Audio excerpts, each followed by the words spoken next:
कहना एक कनकते गहना वा में भाव न दूजा, कहन सुनन को दुई कर थापे एक निवाज एक पूजा। वही महादेव वही मोहम्मद ब्रह्मा आदम कहिए, को हिंदू को तुर्क कहावे एक जिमी पर रहिए। कबीर साहब कहते हैं कि जैसे सोना एक होता है लेकिन सोना का गहना कितना बनता है। गला में पहनने के लिए चेन होता है वह भी सोना का होता है, कान में पहनने के लिए जो गहना होता है वह भी सोना का होता है, नाक में पहनने के लिए जो गहना होता है वह भी सोना का होता है। सबका नाम अलग अलग है, किसी का नाम चेन है, किसी का नाम नथिया है, किसी का नाम बाली है, किसी का नाम अलग अलग नाम है, लेकिन सब में सोना ही है। जैसे लकड़ी एक होता है और सामान अनेक बनता है, लकड़ी का पलंग बनता है, लकड़ी का कुर्सी बनता है, लकड़ी का दरवाज़ा बनता है, लकड़ी का चौखट बनता है, लकड़ी का बहुत चीज़ बनता है, लेकिन सब में लकड़ी है।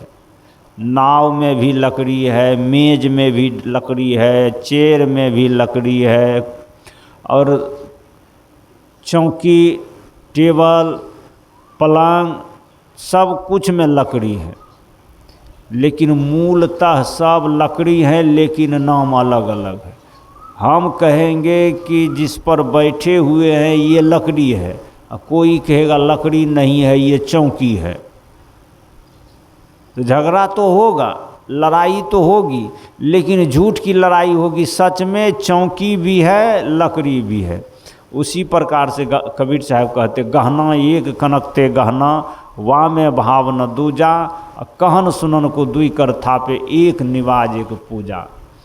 निवाज करने वाले और पूजा करने वाले दोनों दो काम करते हैं कि एक काम करते हैं।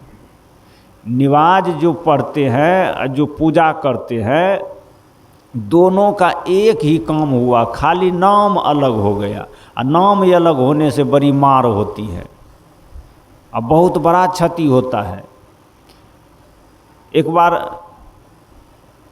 एक गांव में एक माताजी रहती थी और उसने अपने पोते को इंग्लिश मीडियम में पढ़ाई थी, और कुछ दिन के बाद पोता को गांव लेकर के आई और बोली कि बेटा कुछ दिन हमारे पास रहो, 2-4 दिन रह लो, फिर अपना चले जाना शहर में, जहाँ शहर में उनका स्कूल था। शहर में रहते थे लेकिन गांव लेकर के आ गई।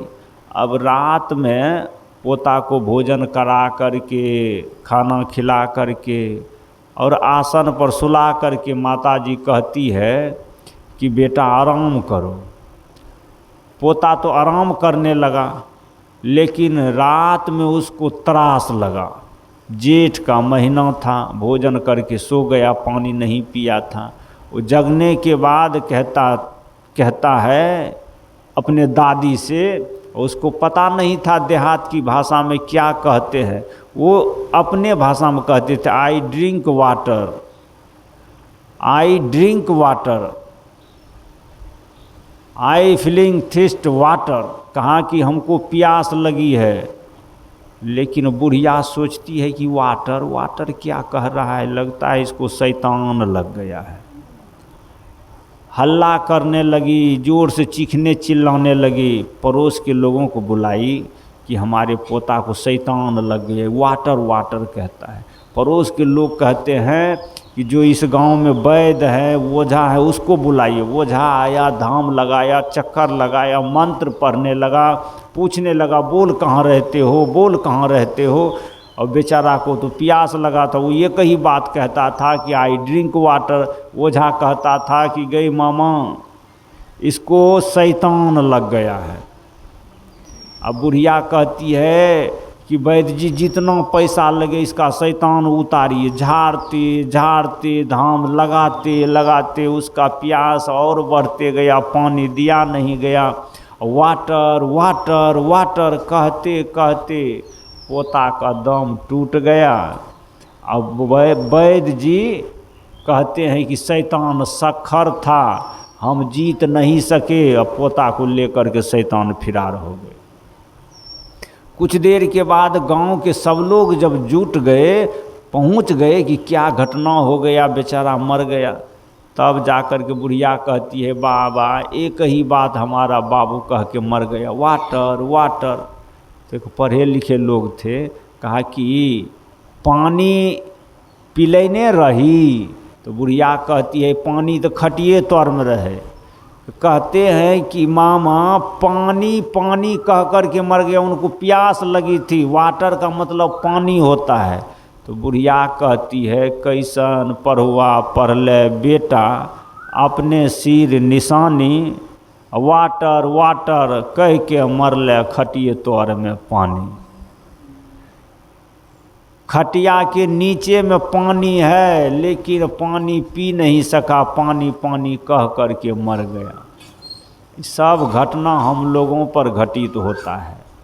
हम लोग सही गुरु के सामने हैं, प्रत्यक्ष परमात्मा के सामने हैं, लेकिन उनसे पहचान नहीं होती, क्योंकि इतना अलग अलग करके हम लोगों को उलझा दिया गया है। कबीर साहब कहते गहना एक कनकते गहना वाह में भाव न दूजा। नाम के फेरा में और रूप के चक्कर में अलग अलग हम लोग अपने अपने डफली बजाने में रह गए। आज तक सच्चा परमात्मा से हम लोगों को भेंट नहीं हुआ। इसलिए कबीर साहब कहते हैं कि गहना एक कनकते गहना वाह में भाव न दूजा। कनक में तो कोई भाव अलग नहीं होता है। आप अगर सोने की चैन बनाएं तब भी वही भाव में बना देंगे। अगर नाक में पहनने के लिए गुल्फी बनाए तो तब भी सोना का वही भाव में बने, भाव अलग होगा। सोनार जो होता है उससे आप गहना बनाइए गला में पहनने के लिए कि नाक में पहनने के लिए कि हाथ में पहनने के लिए, सोना का भाव लेता है, वो गहना का भाव नहीं लेता है। उसी प्रकार से परमात्मा नाम का भाव नहीं लेता है। आप उसको मोहम्मद कहिए कि महादेव कहिए कि कृष्ण कहिए कि कबीर कहिए, विवेकानंद कहिए, राम कहिए कि रहीम कहिए, उसको नाम से कोई मतलब नहीं है, भाव सबका एक रहता है। इसलिए वही महादेव, वही मोहम्मद, ब्रह्मा आदि कहिए, को हिंदू को तुर्क कहावे, एक जमी पर रहिए। कबीर साहब तो कहते हैं वही महादेव, वही मोहम्मद। महादेव मतलब शंकर जी, शंकर जी भी वही भगवान है, और मोहम्मद साहब भी वही भगवान है। मोहम्मद और महादेव में मौ से मोहम्मद, मौ से महादेव, दोनों में तालमेल भी बैठता है। रौ से राम, रौ से रहीम, इसमें भी तालमेल बैठता है। हमको लगता है रहीम राम में दोस्ती है, इसलिए विचार करके नाम एक रखा है। अब महादेव और मोहम्मद में भी अच्छा तालमेल बैठता है, लेकिन हम लोगों को तालमेल नहीं बैठता है। हिंदू मुसलमान का झगड़ा पता नहीं कब तक चलेगा, कब से चल रहा है, और आज तक इस झगड़ा को लेकर के हिंदू मुसलमान की झगड़ा तो अब दूर की झगड़ा हो गई, नज़दीक की झगड़ा तो अब पंथ का झगड़ा हो गया। किसी के मला गला में है, किसी के हाथ में कंगन है, किसी के गर्दन में बंधन है, किसी के नाम में अंतर है। कोई आदमी कहते हमारे गुरुजी कान में दीक्षा देते हैं, कोई आदमी कहते हमारे गुरुजी जोर से चीख करके कहते हैं, कोई आदमी कहते फूस फूस कहते हैं। अच्छा, पावर वाला कौन गुरु होता है? हमारे रमाशंकर साहब कहते हैं कि जो गुरु कान में कहता है फूस फूस मंत्र, तो वो गुरु तो झूठ झूठ हो गया। जो गुरु कान में फूस करता है समझिए वो झूठ कहता है। सांच बात कान में काहे कहेगा?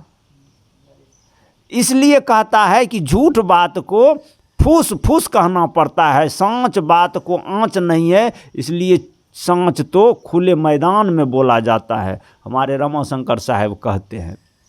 लेकिन मैं कहता हूँ कि इस धरती पर आज तक किसी भी नाम का झंझट है, किसी भी रूप का अगर झंझट है तो सब बेकार है। हमारे कबीर साहब ने तो कहा वही महादेव, वही मोहम्मद, ब्रह्मा आदि कहिए, किसी नाम से आप ब्रह्मा कहिए तब भी उतना लाभ, कृष्ण कहिए तब भी उतना लाभ, महादेव कहिए तब भी उतना लाभ, मोहम्मद कहिए तब भी उतना लाभ। क्यों? क्योंकि मूल में तो भाव है, नाम तो केवल एक अपना अपना प्रकट करने का स्वभाव है।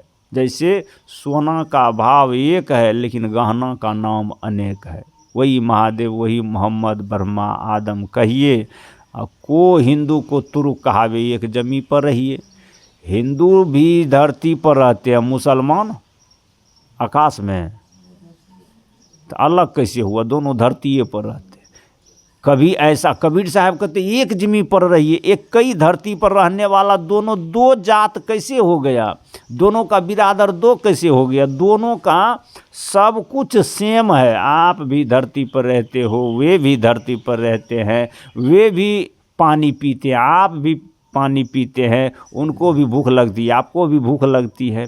तो दोनों को सब कुछ ठीक है, बराबर है, सेम है। आपके पास भी हाथ पैर है, उनके पास भी हाथ पैर है, आपके पास भी जिस तरह का रंग रूप आकार है, काले गोरे हैं, उस तरह से वह भी है।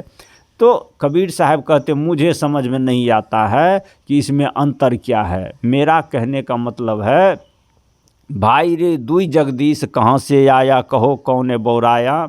अल्लाह राम करीमा के सब हजरत नाम धराया, गहना एक कनकते गहना, वाह में भाव न दूजा। कहन सुनन को दुई कर थापे, एक निवाज एक पूजा। कबीर साहब कहते हैं कहने के लिए खाली एक निवाज करता है, एक पूजा करता है, लेकिन दोनों की बात एक है। कोई सिजदा करता है, कोई बंदगी करता है, कोई प्रणाम कहता है, कोई दंडवत कहता है, कोई सलाम कहता है।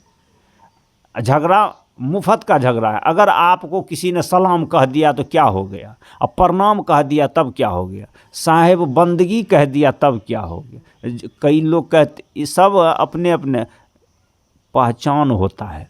जब कोई बंदगी करे तब कहता है कबीरपंथी है, और जब कोई दंडवत करे तो कहता है कि रामानंदी है, और जब कोई प्रणाम करे तो हमारे दीपक साहब कहते जानो मच खौका है प्रणाम, तो सब लोग कहते जनरल आदमी। और जब कोई गुरु भैया कहे तब समझिए कि चर्चा वाला है, और जब कोई जय गुरु कहे तो जानिए कि संत मत है। तो ये सब अपना अपना अलग अलग पहचान करने के लिए नाम रख लिए हैं, लेकिन मूलतः सबका उद्देश्य है प्रणाम करना। चाहे जय गुरु कहिए कि जय जय सिया राम कहिए कि दंडवत कहिए, कोई मिल जाए तो जय जय सिया राम कह दीजिए या प्रणाम कह दीजिए, तो मतलब तो एक ही होगा, लेकिन अंतर होगा भाषा में। और भाषा के अंतर लेकर के उलझ जाएंगे तो लड़का का मौत भाषा के चलती में हुआ था। उसने तो यही कह रहा था आई ड्रिंक वाटर, लेकिन उसको भाषा की जानकारी नहीं थी, तो बुढ़िया सोचती थी पानी मांगते तब देवे पिए ले, वाटर मांग रहा है इसका मतलब इसको परेत लग गया है, वाटर का मतलब परेत। तो बुढ़िया कभी वाटर सुनी नहीं थी, तो उनको पता था। अब वैद्य जी जो थे गांव के, वो झा मंतरिया झाड़ने फूकने वाला, इसका भी बड़ा कमाल इस धरती पर लागत है, बड़ा भयंकर योजना है। एक गांव में एक वैद्य जी थे। अब वैद्य जी की पत्नी बेचारी, वैद्य अक्सर गरीब लोग होते हैं, भूत भी गरीब लोग को लगते हैं, अमीर लोगों को भूत नहीं लगते। प्रेत का खेल जो होता है, शैतान जीन ये सब देखिएगा गांव में लोगों को लगता है, पढ़े लिखे लोगों को नहीं लगता है, अमीर लोगों को नहीं लगता है। डाइन भी उसी को खाती है जिसको 2 कट्ठा खेत नहीं है रईची धनिया बूनने के लिए, जिसके पास में ज़मीन है, ज़मींदार है, जिसके पास में फैक्ट्री कारोबार है, उसको आज तक डाइन नहीं करती है। डाइन किसको करती है? जिसके पास में 2 कट्ठा ज़मीन नहीं है बैगन रोपने के लिए, उसको डैनियाँ छोड़ती नहीं है। तो कहते हैं कि बाबा ये 2 कट्ठा ज़मीन नहीं लिखाए है कि डैनियाँ की आँख में खुट्टी गड़ गया है।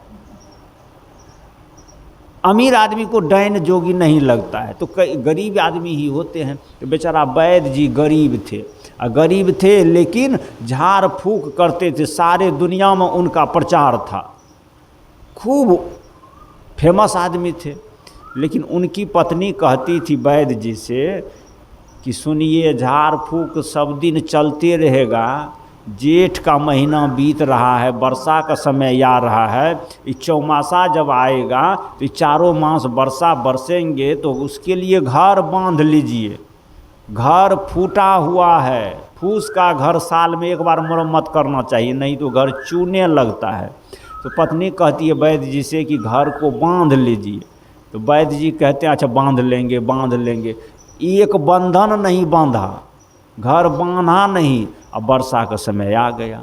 अब बेचारी के वैद्य जी के पत्नी के देह पर जब पानी गिरे तो उसको चीर होए कि सारे दुनिया को झाड़ते हैं, फूकते हैं, सब काम करते हैं, लेकिन कभी आज तक घर नहीं बनाए। एक रोज़ एक अरदासी आए, उसका माथा झाड़ रहे थे। तो वैद्य जी की पत्नी सोचती, देखते थे झाड़ते क्या है। तो वैद्य जी एक मंत्र से झाड़ रहे थे, आसन बांधो बासन बांधो, बांधो यापन काया, सारे दुनिया की धरती बांधो सतगुरु की दाया, मरघट का मसान बांधो, घाट का घटोई बांधो, 7 समुंदर पानी बांधो। अब वैद्य की पत्नी सुनती है इस दुनिया को बांध रहा है, एक बबूर का कांटा उठाती है, झांटा समेत दौड़ती है, कहती है कि धुम्मा से घर तो बांधा नहीं गया, ये दुनिया बांध रहा है। जिससे घर नहीं बांधा गया है ये दुनिया बांध रहा है। अब वैद्य जी बेचारा को भागे पैरा नहीं मिल रहा है। वैद्य जी की पत्नी कहती है घाट का घटोई, ये मरघट का मसान, ये अपने घर में टूटा हुआ है छान, उसको नहीं बांध सका, ये मसान बांध रहा है। अच्छा बताइए, ऐसा मंत्र का प्रचार है कि कबीर साहब कहते हैं कि ये सब एक, कबीर साहब का एक जगह बीजक में आया है कि जो मंत्र तंत्र पर विश्वास करते हैं उनके लिए कहते हैं तंत्र मंत्र सब झूठ है, मत भरमो संसार। अगर तंत्र मंत्र सब अगर सच रहता तो कबीर साहब का ये भी स्पष्ट बात है कि आज तक इस धरती पर जितने भी सृष्टि में प्राणी है सब का मरने के बाद देह मिलता है। आदमी मरता है तो लाश, अभी सुने न साहब से, लाश होता है, सब होता है, डेथ बॉडी होता है, मुर्दा होता है, सब का मुर्दा मिला है। हाथी मर जाए तो हाथी का मरा हुआ शरीर मिलता है, मछली मर जाए तो मछली का मरा हुआ शरीर मिलता है। तो भूत मरता होगा तो आज तक भूत का मरा हुआ शरीर मिला है, डेथ बॉडी, मरा हुआ मुर्दा मिला है कि ये भूत बूढ़ा होकर के मर गया है। इसका मतलब कबीर साहब कहते हैं कि ये कल्पना है, तंत्र मंत्र सब झूठ है, मत भरमो संसार, यह भरम भूत सकल जग खाया, जिन जिन पूजा तिन जहराया, अंड न पिंड प्राण नहीं देही, काट काट जीव कौतिक देही, कहे कबीर सुनो नर लोई, भूतवा के पूजवे तो भूतवे होई। अंड न पिंड प्राण न देही, कबीर साहब कहते हैं भूत अंडा से होता है कि माई के गर्भ से निकलता है। इसका जन्म कैसे होता है, अंड से होता है कि पिंड से होता है। इस धरती पर प्राणी को पैदा होने का 2 उपाय है, या तो अंडा से होता है या तो पिंडा से होता है। हम लोग पिंड से हैं और मुर्गा मुर्गी अंडा से हैं। तो कोई अंड या पिंड, 4 खानी है, अंडज, पिंडज, उखमज, औकरज। पेड़ पौधा अंकुरज है और मच्छर, उड़ीस, ये तरह तरह के कीटाणु विषाणु ये उखमज है। ऐसे उत्पन्न हो जाता है गंदगी से। आप गंदगी रखिए और उसमें कीड़ा मकोड़ा ऐसे उत्पन्न हो जाएगा। मरा हुआ शरीर में उत्पन्न जीव हो जाएगा अपने। कहीं पर गंदा कचरा है, कहीं से आएगा नहीं, आप उसको रख दीजिए उसी में पैदा हो जाता है। तो उसको कहते हैं उखमज। वो नहीं अंडा से होता है, नहीं पिंडा से होता है, नहीं औकरज से होता है। वो अपने आप उत्पन्न होता है और अपने आप उसको खा करके कचरा को फिर अपने आप वो भी समाप्त हो जाता है। उसको कहते हैं उखमज। और पेड़ पौधा जो है ये है औकरज, इसको आप बीज को धरती में दीजिए, अंकुरित तो हो करके अब बढ़ने लगता है, फलने लगता है, अब बड़ा होने लगता है। तो पेड़ पौधा औकरज, और गंदगी में जो फलता है बढ़ता है वो उखमज, और जो अंडा से पैदा होकर के मुर्गा हो गया, और भी है जो अंडा, सांप का अंडा होता है, मुर्गे की अंडा होती है, चिड़िया अंडा देते हैं, तो बहुत ऐसे हैं जो अंडा दे करके फिर उसका प्राणी पैदा होता है।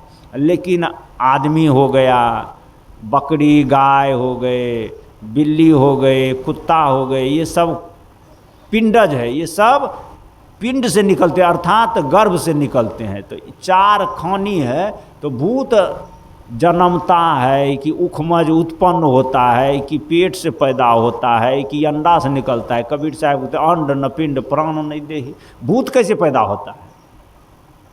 तो दुनिया के पास में इसका कोई जवाब ही नहीं है कि भूत अंडज है कि पिंडज है कि उखमज है कि योकरज है। ये भूत धरती से जन्मता है कि गंदा से उत्पन्न होता है कि गर्भ से निकलता है कि अंडा से फूटता है, भूत का कोई पता नहीं है। कबीर साहब कहते अंड न पिंड प्राण न देहि, काटि काटि जीव कौतिक देहि। कहे कबीर सुनो नर लोई, भूतबा पूजले भूतवे होई। कबीर साहब तो कहते हैं उन स्वान के पूछ गहियो जो प्रेत के जूठ खयो। कहे कबीर सुनो भाई साधो, बही बही पची मरियो। लोग कहते हैं कि ओम ओम कहने से भगवान मिलता है। कबीर साहब कहते हैं ओम जो लिखा रहता है ना, जैसा ओम रहता है लिखा, ऊ को अमेट करके ऊपर चढ़ा देता है, कान उसको कहते हैं ओम। देखिएगा शिव मंदिर पर ओम रहता है, ऊ लिख करके एक कान ऊपर चढ़ा देता है, उसको कहते हैं ऊ। वहीने रहता है कुत्ता का पुछड़ी, देखिएगा लगता है वैसे यमठल है ओम के जैसे। तो कबीर साहब कहते हैं वो कुत्ता का पुछड़ी है। उन स्वान के पूछ गहियो प्रेत के जूठ खइयो। कहते हैं कि उस ओम को कहने वाले कहिए कुत्ता का पुछड़ी पकड़ लिया है, और उस देवता का जो प्रसाद खाते हैं, तो कबीर साहब कहते देवता तो मर गया है और वो भूत बन गया है मर करके, और उसका जो आप प्रसाद खाते हैं तो भूत का जुट्ठा खा रहे हैं। ये तो दोनों घाटा वाला बात हुआ, कुत्ता के पुछड़ी पकड़ा दिया और भूतबा के जुट्ठा खिला जी, दोनों तरफ से पंडित जी ठग लिया हम लोगों को। तो मैं कहता हूँ कि भूत के चक्कर और किसी नाम व्यक्तिगत के चक्कर में कबीर साहब कहते हैं नहीं पड़िए। इसलिए प्रश्न है कबीर साहब का, दो जगदीश कहाँ से आया? ये कहाँ से आया है दो तरह का भगवान, अलग अलग भगवान? जबकि हिंदू मुसलमान दोनों एक, उस समय कबीर साहब के समय में बहुत बड़ा झगड़ा था हिंदू मुसलमान का, लेकिन आज हम लोगों का झगड़ा हिंदू मुसलमान से सख्तर झगड़ा हो गया है।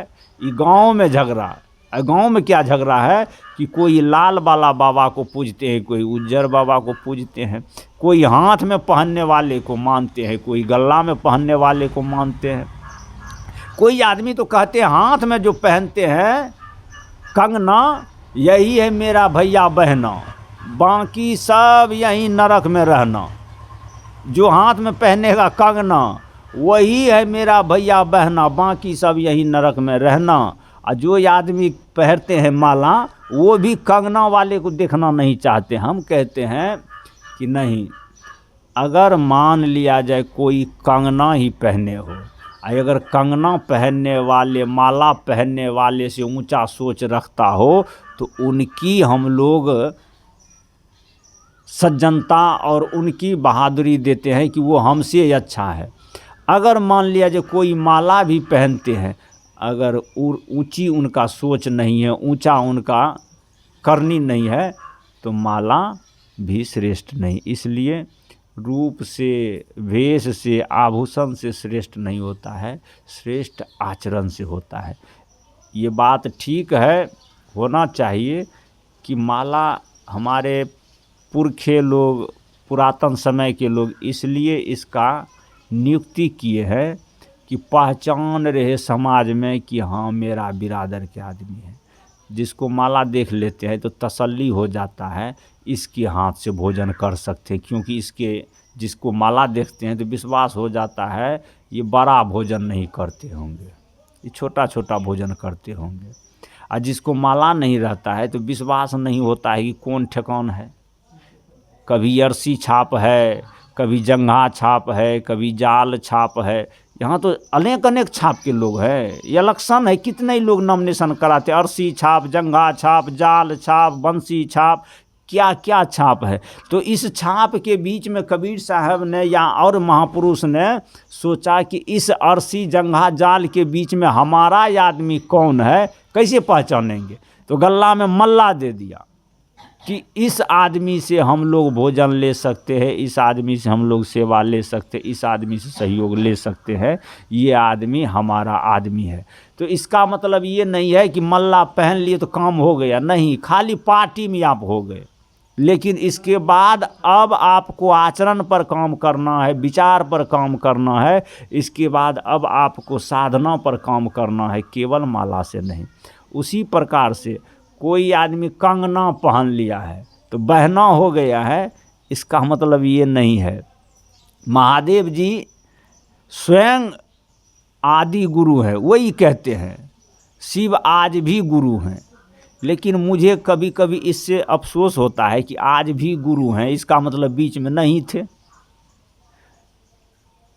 मतलब जो आज भी हैं वो इसका मतलब बीच में नहीं थे। नहीं, शिव सब दिन है, सब दिन रहेंगे। वो आज भी नहीं है, वो सब दिन है। शिव सब दिन है और शिव बिना जीव के नहीं हो सकते हैं।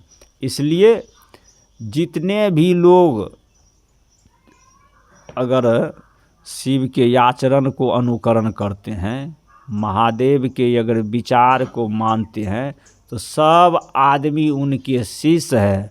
कंगना यंगना और कुछ भी बांध ले, अगर महादेव के विचार को नहीं मानते। महादेव जी कहते हैं कि हम भांग पी लेंगे, गांजा पी लेंगे, लेकिन रेहू कतली पोठिया इचना महादेव जी को चलते थे।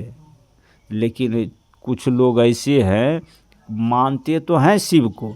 हमने कहा कि शिव जी को मानते हैं तो बहुत अच्छी बात, आपको प्रणाम करते हैं, शिव जी तो हमारे भी गुरु हैं। तो ये आप लोग कहिए कि वैष्णव हैं, कहते नहीं, जी को नहीं रोकना चाहिए। बताइए, महादेव जी के शिष्य हुए, जो जी को रोकना नहीं चाहिए। ये कहते हैं कि मन जो मांगे मन को देना चाहिए।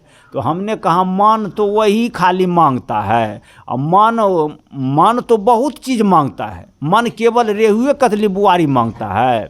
मन तो बड़ा बड़ा फ्लैट पटना में मांगता है, लंदन जाने के लिए मांगता है, विदेश जाने के लिए चाहता है। मन तो बड़े बड़े 5 स्टार होटल में रहने के लिए चाहता है। तो पूरा करिए ना। मन तो चाहता है टाटा बिरला अंबानी बनने के लिए। कभी मन करता है कि गरीब आदमी बन के रहें? किसका मन चाहता है कि हम दलित हो जाए? तो सबके मन चाहता है कि टाटा बिरला अंबानी बने। तो हमने कहा कि उसने कहा कि मन को नहीं रोकना चाहिए, मन जो कहे उसको पूरा करना चाहिए। मन अगर चाहे मांस मछली खाने के लिए तो मन को देना चाहिए। हमने कहा मन कहे टाटा बिरला बनने के लिए तो बनाते हैं काहे के लिए? सबटा भूखमरीवा काहे बने हुए हैं? माइक पर गीत गाते हैं, आज तक टाटा बिरला नहीं बन पाए हैं। जब मन जो कहे उसको पूरा करना चाहिए तो कितने आदमी किए हैं पूरा? इसका मतलब मन का कहा न कीजिए, मन है पक्का चोर, ले जाकर बीच दरिया में देंगे अकेला छोड़। ये मन शैतान है, मन का कहा मत करिए। मन तो दूसरे की खुशी देख करके ललकते हैं, दूसरे की हरियाली देख करके लपकते हैं। जैसे कोई खुला बैल किसी का हरा फसल को समझने लगेंगे कि कितना उसमें पूंजी लगा है, कितना किसान का मेहनत लगा है। बैल तो फसल को नष्ट कर देंगे। उसी तरह से मन है बैल, इसको फ्री छोड़ देंगे तो जितना हरा भरा फसल है सबको चरने के लिए चाहेंगे। नहीं, हमारे कबीर साहब इस बात से सहमत नहीं है। मन के कहा न कीजिए, मन पर लगाम होना चाहिए, मन पर थोड़ा सा अंकुश होना चाहिए। फिर आप महादेव को मानिए कि कबीर को मानिए कि कृष्ण को मानिए, इस पर कोई मेरा बहस नहीं है। किसी को मान सकते हैं, लेकिन विचार में परिवर्तन होना चाहिए, विचार में मानवता होना चाहिए, विचार में सदाचार होना चाहिए। विशेष रूप से शाकाहार तो निश्चित होना चाहिए। बिना शाकाहार हुए आप तो भगति नहीं कर सकते हैं। चाहे कितना ही कंगना बांध लीजिए, चाहे कंगना बांध लीजिए कि चाहे अंगना बांध लीजिए, जब तक ये आप शाकाहार नहीं हुएंगे, हम सहमत नहीं हैं, हमारे संत सहमत नहीं है, और जब ये आप शाकाहार हो गए तब हम मान लिए कि चलिए कम से कम कंगना बांधने वाले भी शाकाहार होते हैं। तो ऐसा कोई विधान होता कि कंगना बांधने से पहले उसको विधान दे कि पहले शाकाहार को पालन करो? नहीं, कोई सा पालन नहीं। जो मन होगा सो करना, बस हाथ में बांध लेना कंगना नहीं। इसलिए ये भक्ति और ये दावा गलत दावा है कि कहते शिव मेरा गुरु है। शिव ही आपका गुरु होता तो ये आप सबसे पहले शिव जहर पी गए, लेकिन कहीं ऐसा नहीं लिखा है कि शिव जहर पीने वाला कभी रेहू बुआरी भी पी गए, नहीं। इसलिए सबसे पहले अगर शिव को मानते हैं तो शिव के आचार विचार को माने। और शिव वैष्णव है। शैव जितने भी आज भी शैव परंपरा के जितने भी भक्त होते हैं सब वैष्णव होते हैं। लेकिन कुछ लोग हैं जो कहते नहीं, मन को नहीं रोकना चाहिए। ये बिल्कुल गलत बात है। मन को रोकना चाहिए। मन कभी कभी भटकता है, उसको ठौर पर लाना चाहिए। बोलिए सद्गुरु देव की जय। सद्गुरु कबीर साहेब की।